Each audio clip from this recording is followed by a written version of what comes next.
All right, welcome back. It is the Vegas Take. Sharp and Shapiro coming up here at the top of the hour. A man by the name of Christian Piccolini. He is a former white supremacist. He's turned his life around, and he's going to talk to us about the rise in white supremacy and why we should take it seriously. And then in hour number 3, Patrick Lindsay from the Shriners Hospital for Children's Open. Obviously, we've been we've been covering all the breaking news that has taken place over the course of the last 24 hours. Trump going after a 16-year-old, going after CNN's Chris Cuomo.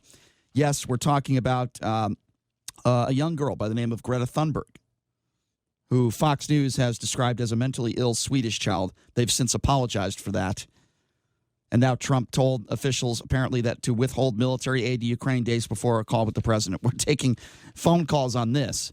702-257-5396 is the number to call. Again, 257-5396. And let's start off with Ron, and then we're going to get to this Dallas police officer story. Ron, what's going on? Hey, Brian, how are you? Good, Ron. How are you?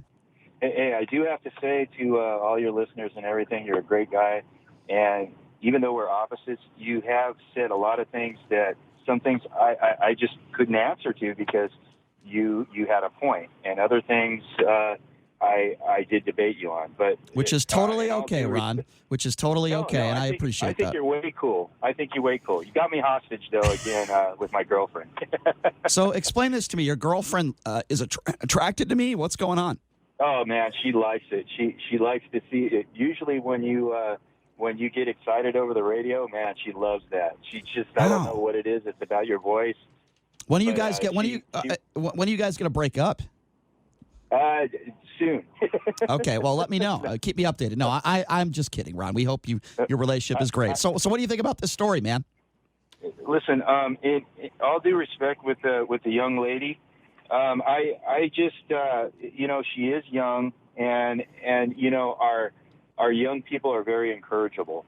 But to me, this is only my personal opinion, and with all due respect to her and you and people's other opinions, she just sounds, because she's very intelligent, but she sounds like she's in a theater, and she's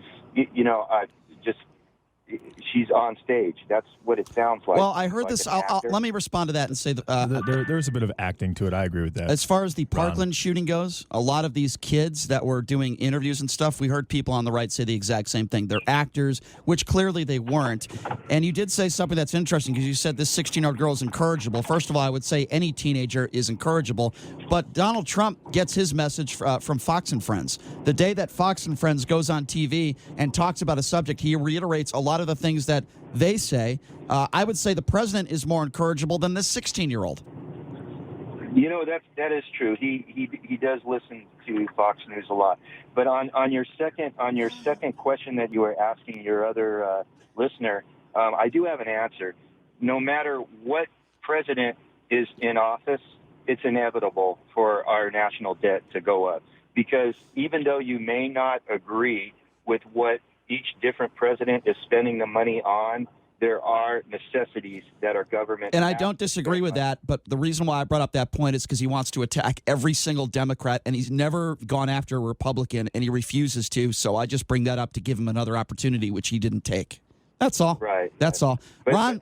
I do agree with you on quite a few things. I appreciate that. Well, I like you, Ron, just because your girlfriend likes me. So thank you for calling in. I appreciate it. Thanks, Ron. 257-5396. Let's go to Tony. Tony, what's up? Hi, buddy. Yeah, my take on this whole thing is that the left is behind the global warming indoctrination. It started with Al Gore. There was a movie called The Inconvenient Truth, and it changed to climate change. I mean, it's the radical left trying and will turn America into another Venezuela. And I was a Democrat my whole life. But when I started seeing the things going on, I got saved. I found Jesus Christ. I go to the Potter's House Christian Church in Las Vegas, Nevada. And I started learning. God started speaking to me, telling me that this climate change is not... Can I ask you a question, Tony? Because I'm not Tony. Let's have a conversation here, Tony. I'm not an extremely religious person. Clearly, you are, and there's nothing wrong with that. There's nothing wrong with that, by the way. But you would agree with me when people let's just take the mass shooting, for example, because we're going to talk about officer-involved shootings in a little bit. When we see some of these mass shootings happen, And people that are ultra-religious, particularly to the right, say thoughts and prayers. And they say, they talk about Jesus Christ. But they don't want to do anything. They don't want to change any policies. Are you on their side? Are you? I mean, I'm curious.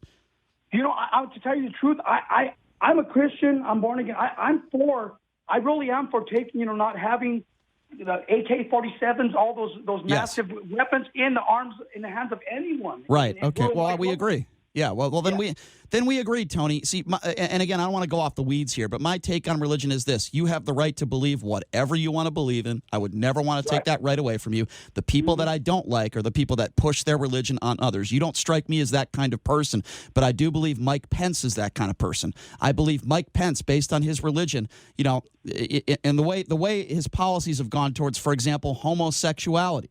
Okay, I don't like people. It's why we try to separate church and state. But clearly, Mike Pence didn't get the memo. Okay, I hear you, but I have my beliefs too on homosexuality. I mean, I read the Bible. I go with what the Word of God says, but that's the key, Tony. The key is your belief, and I would never take that away from you. My point is, I don't like anybody from any religion that tries to push their beliefs on others when it comes to religion. You see what I'm saying? Right, and Jesus didn't do that. He didn't push his beliefs on anyone. Yeah. Well, do me a favor.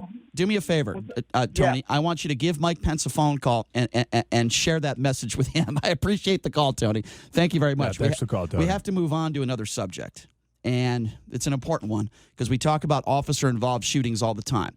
And I attacked, Castro and many Democrats out there that want to make people like Michael Brown out to be a hero. If you don't know who Michael Brown is, he's the man.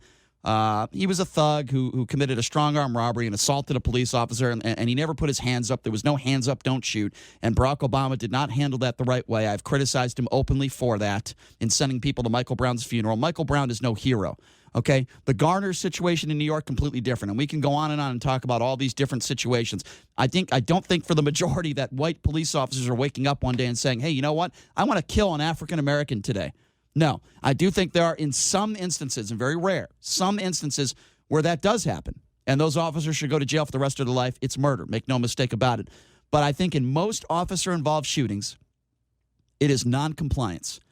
It is somebody running from the police that might have a weapon on them. It is somebody that is not complying with the officer that the officer might deem a threat. If you comply with a police officer, you have a much better chance of getting out of there unscathed. But many people are dumb enough to run away from the police and attack police officers. But this is a completely different story that has taken place in Dallas. Her name is Amber Guyger. She is a former Dallas police officer. She's charged with killing a man by the name of Botham Jean. She is white. This officer is this gentleman who lost his life tragically is an African-American.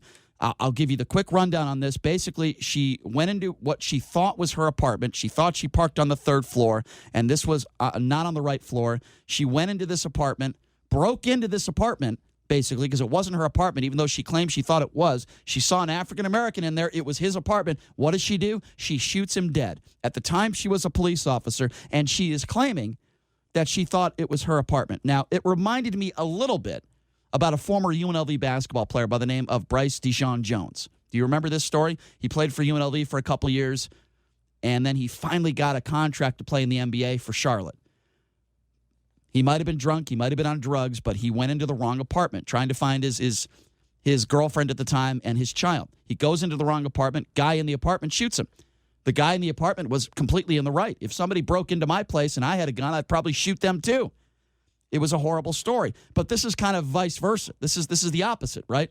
You have a white police officer who a lot of people are speculating could have been drunk, could have been on drugs, don't know. And it's on trial right now. She went into the wrong apartment. So right then and there, she's guilty, in my opinion. I don't even know what the issue is here. She is guilty. Now, is it involuntary manslaughter or is it murder? That's what you have to ask yourself, and that's what's going on in this trial. But when you look at this story from top to bottom, she had texted a fellow police officer a few hours before, basically sexting another police officer, saying how horny she was. But it goes to show you the frame of mind she was in. Now, if she was drunk or on drugs, I don't know if I would convict her of murder, but I certainly would convict her of, at the very least, involuntary manslaughter. She went in the wrong apartment. First of all, how does that happen? If you are not drunk, if you are not on drugs, How do you go into your wrong apartment, number one? How do you break in, number two? If you find that your key is not working, why would you break down the door? So there's something very fishy about this story to begin with. The fact that he was black, I don't know if that's relevant to this case. But what is relevant is that she's the one that broke in. No, it isn't relevant to the case, actually. It has nothing to do with anything. No, but I think it's important to bring it up because there's a lot of people that would say, well, maybe she was a racist. Now, I'm not one of those people. Exactly. It makes the story better. I'm not saying that. However, when you have a white cop kill an innocent African-American, let's be honest, it's a story, and we need to figure out. I think it's fair to ask questions about her history. It's fair to ask questions about, what she has done as a police officer. Now she's not a police officer But you're anymore. asking yourself, if she broke into this house and the person standing in the house that she thought was hers was Caucasian, would she have shot that person? I don't know the answer to that question. That's the question that we have to ask. And I think that is based, and they're on trial trying to figure out if she's a racist, trying to figure out if she's had any issues with African Americans. Now, if she has, and I don't have her history, but if she has had issues with African Americans, then I think you could absolutely make that argument. She has to be guilty. She has to be going to jail. But the question to me is, is it involuntary manslaughter or is it murder, capital murder? She was a police officer at the time, and she just ended her shift. So what do you guys think about this? My issue with this is she broke into another apartment, whether it was a mistake or not, and I don't know if I believe her. I kind of believe that she might have been on something, drugs, alcohol. I don't know. But what I don't like is when a white officer, kills an African-American, and we automatically assume that it was because of that. It was because of race. In many of these officers, and this wasn't an officer-involved shooting. Again, she's a police officer. She had just ended her shift and killed this guy. So it's not one of those officer-involved shootings. She was not on call. She was not a cop at that time. She was a cop, if that makes sense, but she wasn't on duty. That's what I'm trying to say. What do you guys think about this story? 257-5396 is the number to call if you want to be a part of the program. 702-257-5396. This is a very complex story, and I want to hear from you. Yes, it does involve race. We don't know if that was a factor or not, but we do know she's on trial right now for her life. And this poor gentleman who lost his life, an innocent man, for no reason. At least we think no reason. Again, that number to call, 257-5396. Let's go to Al. Al, what's going on? Good morning, gentlemen. How Good are morning. you? Good. Well, so you just so I'm clear, you're saying she broke in. Was the door unlocked and she walked in thinking it was her apartment, or did she break in? Based on the information that I have, she broke down the door. Based on the information that I have. Well, who does that at their own home? Exactly. No, I agree. Who does that? I agree. I think I agree. I mean, I think you're on real sketchy ground right out the gate. You're not breaking into your own home or apartment. Exactly. Drunk or not. Yeah. No, you're right. And so that makes completely what I was going to say completely irrelevant at this point, because what I was going to say is she was a police officer. They do have training, and I think if you walk into what you think is your home and you walk in on someone who doesn't belong there, your training kicks in, and probably you do draw your weapon and you do fire, right? So, and not only that, Al, it's not only that, Al. She parked on the wrong floor. Okay, it's clearly the wrong number on the door. Here's what I think, and you're right. I agree with what you're saying. And I think the fact that she broke down the door speaks volumes about, she had to be on something, right? I don't. What her intentions were going in. Exactly. Yeah. And Al, I think you're onto something there, and I think that is why, at minimum, she's going to go to jail probably 5 to 10. If she's charged with capital murder, it's going to be a lot longer than that. Al, you made some great points there. I appreciate the phone call. 257-5396 is the number to call, and let's go to Keetra. Keetra, thanks for calling in. What's on your mind? Well, I live out in Pahrump, so I might be a little loony, but I think... Why would you be loony? There's nothing wrong with Pahrumpers. What's wrong with that? I'm just saying. I spent at Walmart there. That's all I'm saying. Okay, go ahead. To me, it sounds like, as a 47-year-old woman, that she might be like a woman scorned, because the only reason I can think of for a police officer to break into someone's house is because he might have done her wrong. Is there a history between the two of them, or are they complete strangers? That's a very good question. I don't have the answer to that. Maybe our producer, Jason, could give me some information on that. But let me tell you something. If there is some history there, then we know it's murder. We know it's premeditated. I haven't... 100%. Yeah. 100%. And I think you guys are totally right. I think too much is made anymore about what color everyone was that is shooting each other. How about let's just stop shooting each other no matter what color we are? Well, I agree. I think when it comes to, but Keitra, I'm sure you would agree with me. That's a very wise solution. When it comes to officer-involved shootings, anybody, white, black, orange, you need to comply with the police officer. And I think in 99% of these officer-involved shootings, there's non-compliance. 100%.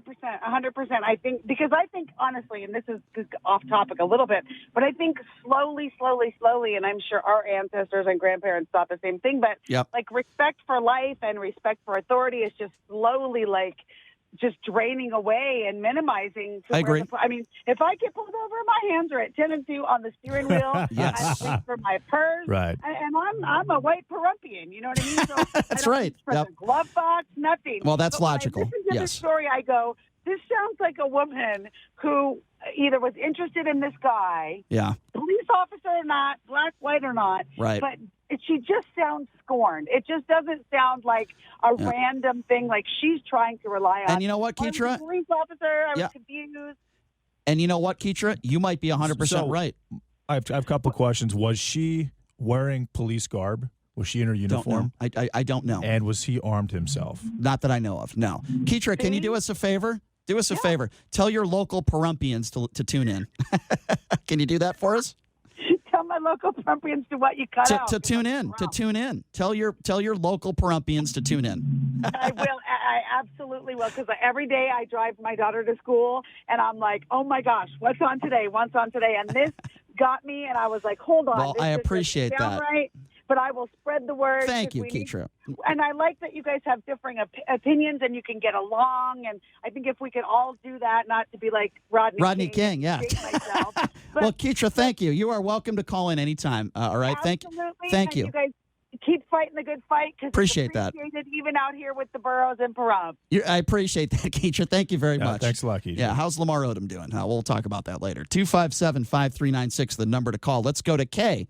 Kay, thanks for calling in. What's up? Yeah, I'm calling because the details of the shooting, I don't think you have all of them. You're missing a couple of important elements. All right, tell me. And that is that shortly after the shooting occurred, when the shooter, Amber Guyger, originally wasn't charged with murder. Mm-hmm. It escalated to murder. Right. The reason it escalated to murder is because she did know the victim. Oh. There were photos of them that looked as though they were dating. Okay, so that is a very important. That's important. I'm sorry to interrupt you. It's a very key missing element. That's very important.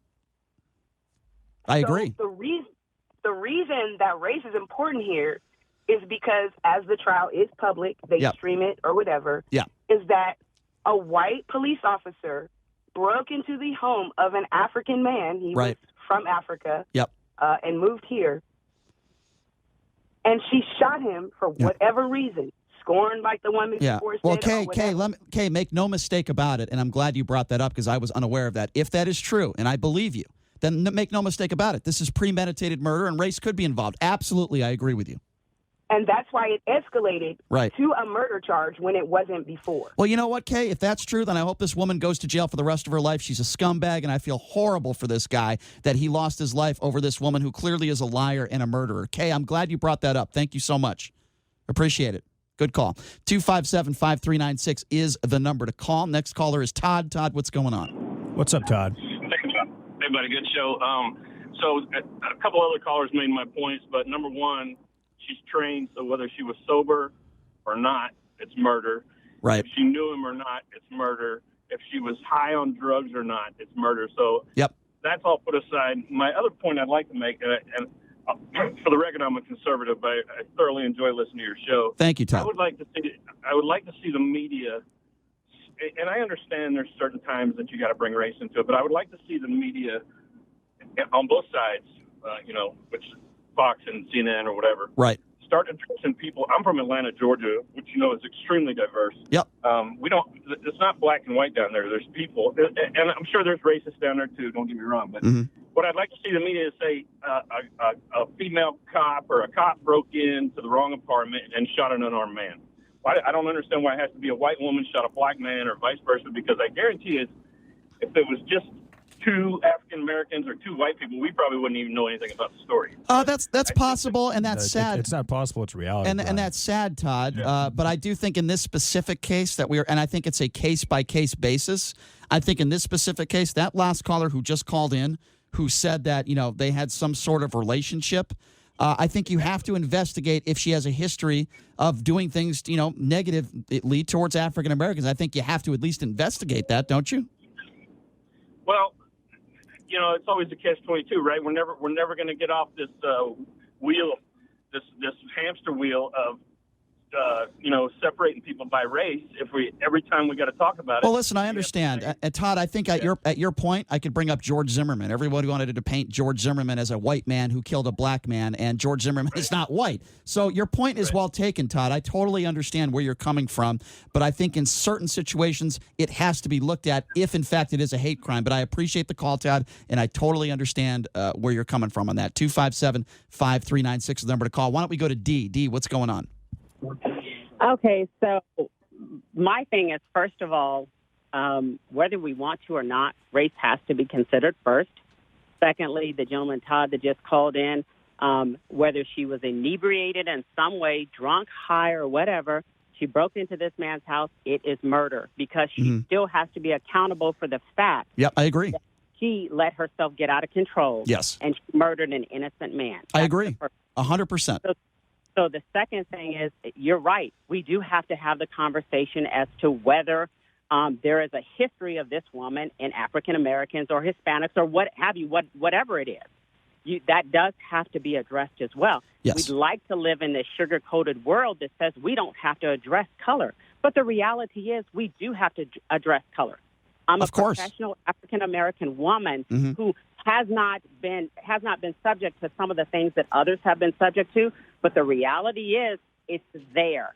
It's something that we have to worry about. I have to worry whether my father and my brother are coming home because they're black men. And unless you're black, you don't understand that. So all of these perump and everything, you don't want to talk about it. Well, guess what? You don't want to talk about it because it doesn't affect you. No, Dee, I understand where you're coming from, but I will pull back on one thing. I've been in the car with African Americans before that have been pulled over for no reason. I have seen African Americans treated differently than me. I have seen African Americans be followed in Walmarts and shops just because of the color of their skin. So I'm going to disagree with you a little bit, at least from my perspective. I do see some of the struggles that you have to go through on a regular basis because of the color of your skin. I have seen it firsthand. I will say this, though, Dee, and by the way, I appreciate your perspective and I appreciate the call.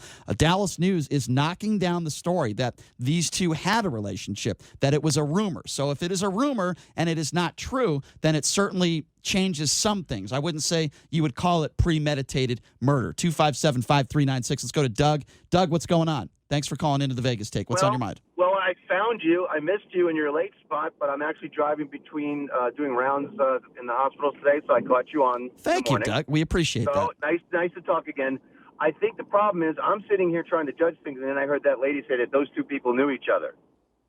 Well, that story has been knocked down. I just got something from my producer that says Dallas News is knocking down the story that was just a rumor.